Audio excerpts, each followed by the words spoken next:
ये कहानी एक आदमी की है जो शाम को कहीं जा रहा था। तभी उसने बिजली के खंभे पर एक कागज चिपका हुआ देखा जिस पर लिखा था कि मैं एक वृद्ध महिला हूँ, मेरा 500 का नोट यहीं कहीं गिर गया है, अगर आपको मिल जाए तो मेरे इस पते पर दे जाना। फिर उस आदमी ने वहाँ पैसे ढूंढने की कोशिश की मगर उसे वहाँ कुछ भी नहीं मिला। तो उस आदमी ने सोचा कि इस पते पर जाकर देखना चाहिए कि सच में वहाँ कोई रहता भी है या फिर ये किसी की शरारत है। फिर वह आदमी उस पते पर पहुंचा और दरवाजा खटखटाया तो लाठी के सहारे एक अम्मा जी बाहर आईं।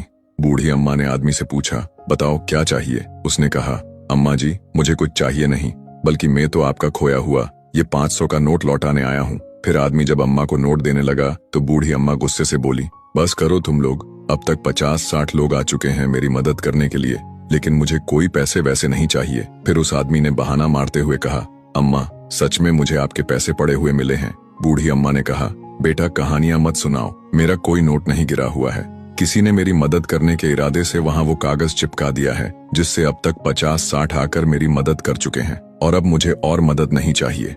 फिर उस आदमी ने बूढ़ी अम्मा से बहुत विनती की पैसे रख लेने के लिए और जैसे तैसे उसने वो 500 का नोट उन्हें दे दिया और अपना ख्याल रखने कहकर वो उस बूढ़ी अम्मा के घर से जाने लगा। तभी अम्मा ने उससे कहा, एक काम करना बेटा, जाते जाते वो कागज वहां से फाड़ देना क्योंकि अब मुझे और मदद नहीं चाहिए। फिर आदमी वापस आकर जब उस कागज को फाड़ने जा रहा था तो अंदर से आवाज आई कि तुमसे पहले भी 50-60 लोगों से भी बूढ़ी अम्मा ने यही बोला होगा, तो जब उन्होंने नहीं फाड़ा तो तुम इस कागज को क्यों फाड़ रहे हो? अब इसी उम्मीद में उस आदमी ने उस कागज को नहीं फाड़ा कि मेरी तरह ही 50-60 लोग और आएंगे और वो भी ऐसे ही उस अम्मा की मदद करेंगे। दोस्तों, ये बहुत छोटी सी कहानी है जो सिखाती है कि लाइफ में पुण्य कमाते चलिए, अच्छाइयाँ करते चलिए, दुआएं वापस अवश्य आती हैं।